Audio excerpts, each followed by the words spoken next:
You're listening to The Builder's Mindset with Mike DiGiovanni, presented by Amazing Mindsets.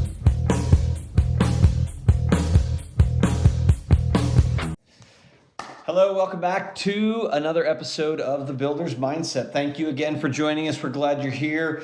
This is where you want to turn if you want to get the unadulterated, no nonsense.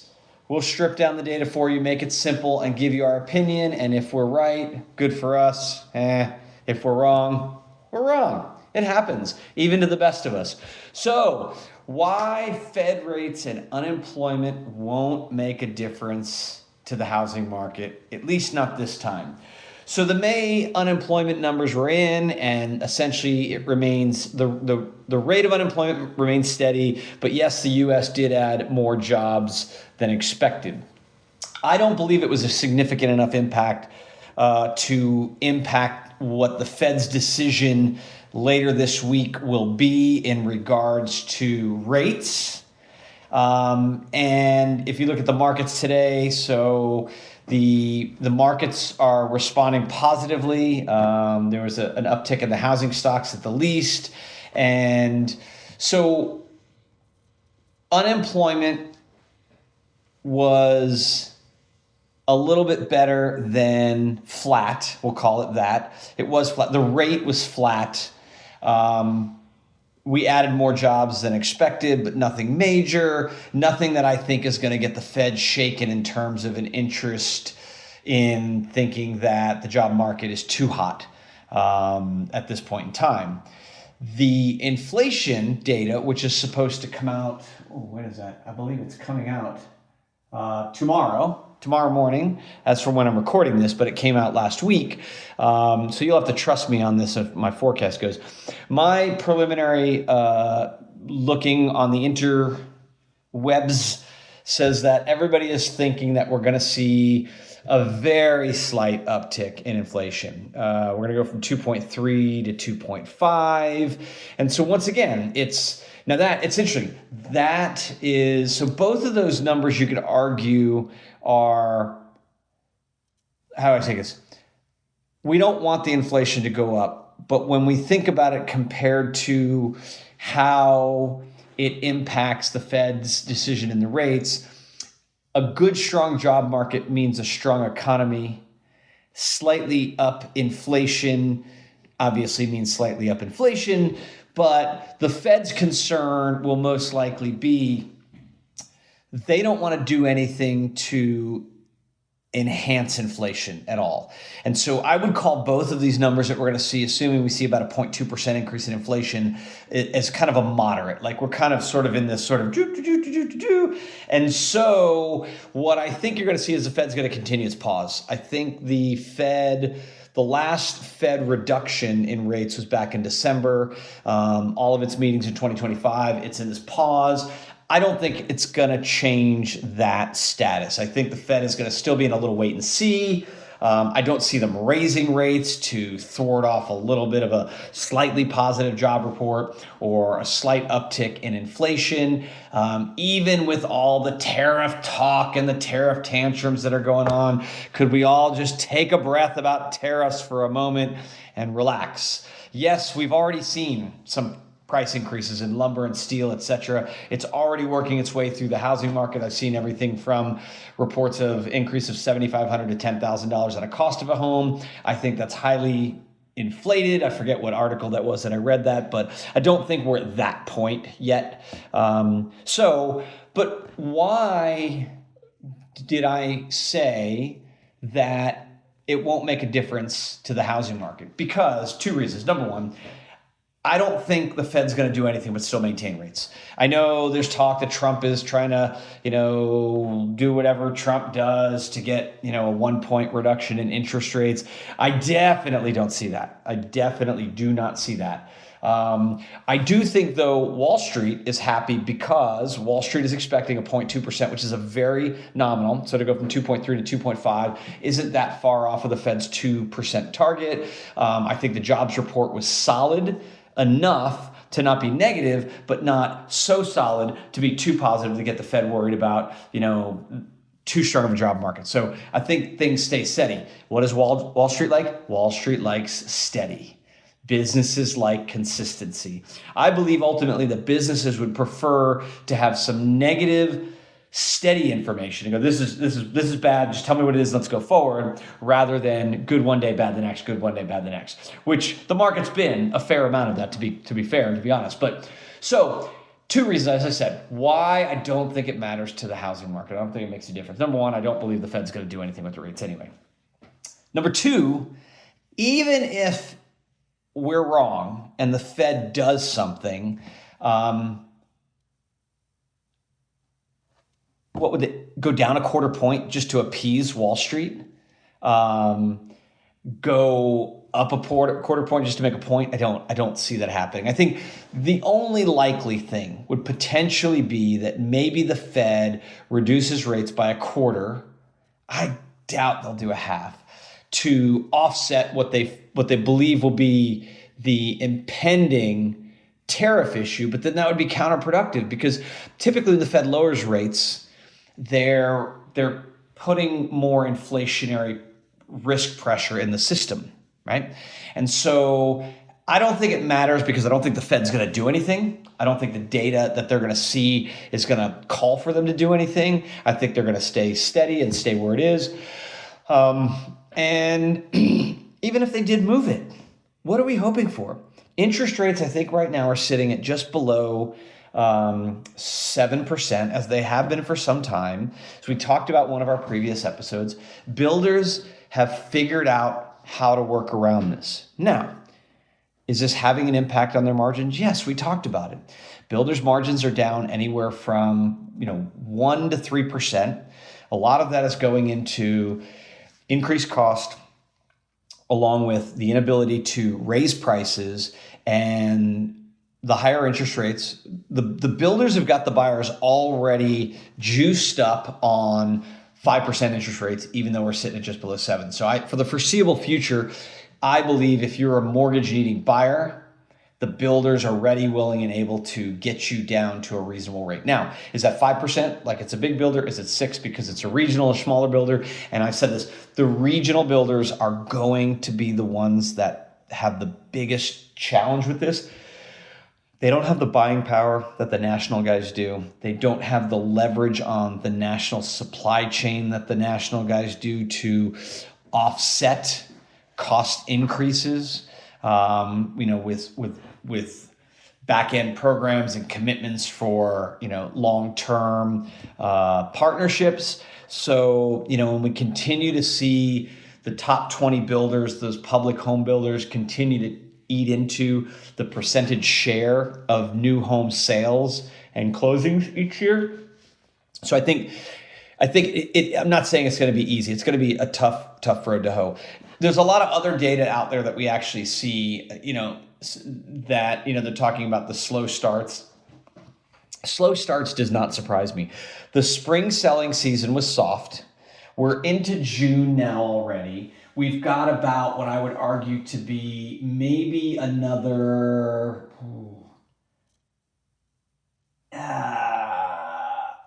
we're talking about another 2 months of what I would call the pre-new school year selling season. And that's if you go all the way in for like the spec builders. If you're a build to order, you've missed that window by a long shot.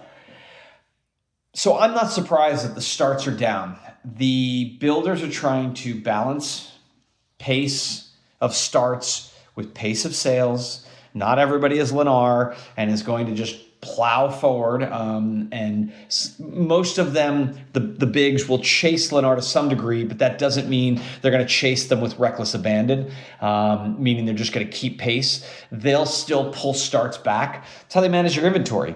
And I know there's been a lot of talk about the inventory rise in Texas and in Florida, but this is a flat to soft year. I've talked about this in earlier episodes, like last year, where I said we're in a strange cycle and we continue to be in a strange cycle from the standpoint that historically home building has like a 7, 8, 2, 3 window. We have 7 to 8 good years and 2 to 3 rough and off years. Ever since COVID, though, we've had these blips where we've had a quarter or two that's off. right at the beginning of COVID, we kind of had a quarter that was off. When we got interest rates, kind of went up in 2022 of October, they got to 7%. We had kind of like, that was kind of, I would call, that was a soft, little more than a quarter, but it had implications down the road because builders stopped buying land. So that created some other problems down the road. But we've really been, if I've said this, whenever you call us out of the Great Recession, 2013, really kind of when we were pulling out of it, 2013 to 2015, so let's just call it 2015. We've been in this current cycle for 10, 11 years, and we've not had a sustained housing downturn for anything more than, maybe 6 months, you could call it at the longest stretch. And so, and housing sales right now are not abysmal. We talk about this all the time. Don't read just the headlines, please. So if you look at some of the data where they talk about how low starts are even, here's what's interesting. The one statistic I just saw said that starts are lower than they've been since the last time it was lower than this was December of 2022. And so that was a time when things are pretty bad. December is not the biggest starts month anyway. And that was right after we had the interest rates hit 7%. Everybody's putting the pause on things. So we're in this position right now where builders are just taking a pause, or should I say take their foot off the gas of starts, recalibrating, reloading, and preparing. And so it's going to be inconsequential, in my opinion, what the Fed does, what the unemployment numbers are. And I say that just because I do, like we know what they are. They're not horrible. And it really at this point doesn't matter what inflation is going to do or not. Like if it ends up being it's actually 0.3 higher or 0.1 higher, it doesn't make a bit of difference at this point in time. Builders know how to sell homes. So I keep saying this, the builders that plan right now and are implementing strategies that are going to make them more efficient, reduce their house costs, and basically just get more streamlined overall in their processes in preparation for 2026. That's going to be the big telltale sign. So now here's, I will say, where I'll give a little bit of a forecast. Here's where I think things will be interesting. As I mentioned, we've got about 2 more months of what I call the later summer selling season, where buyers, if they can get a home that they can close within the next 3 months,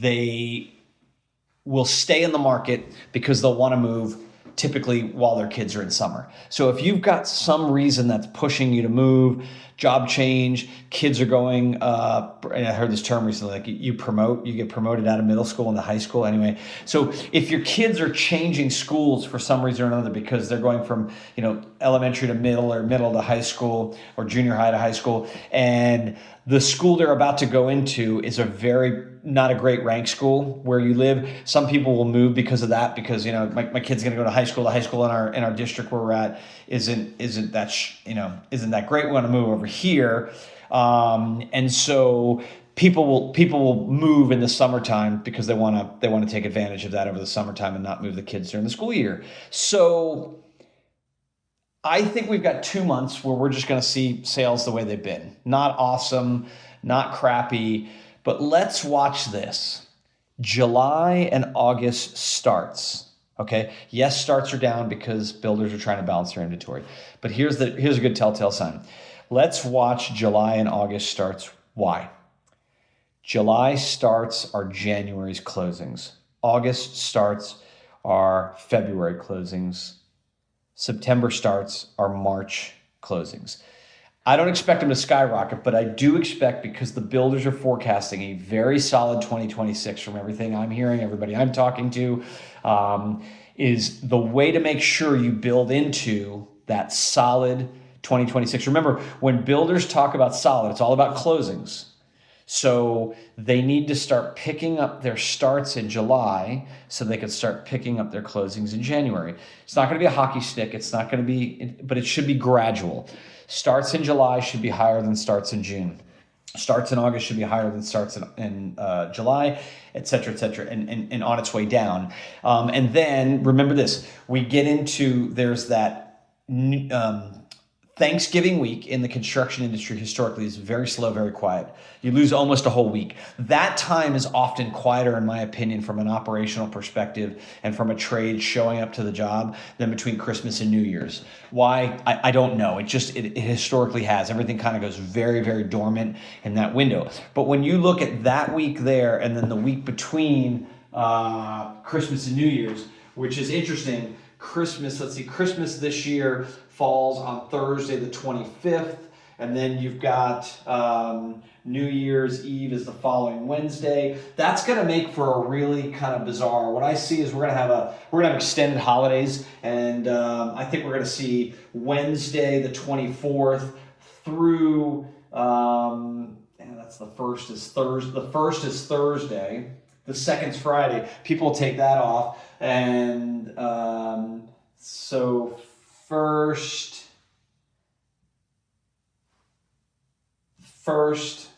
second, third, fourth, fifth. I think we're going to see not a lot of activity from the 24th of December to the 5th. And so I think this year we're going to have an anomaly. And so what builders are going to have to do is, and remember this, so once again, if you take that, December starts are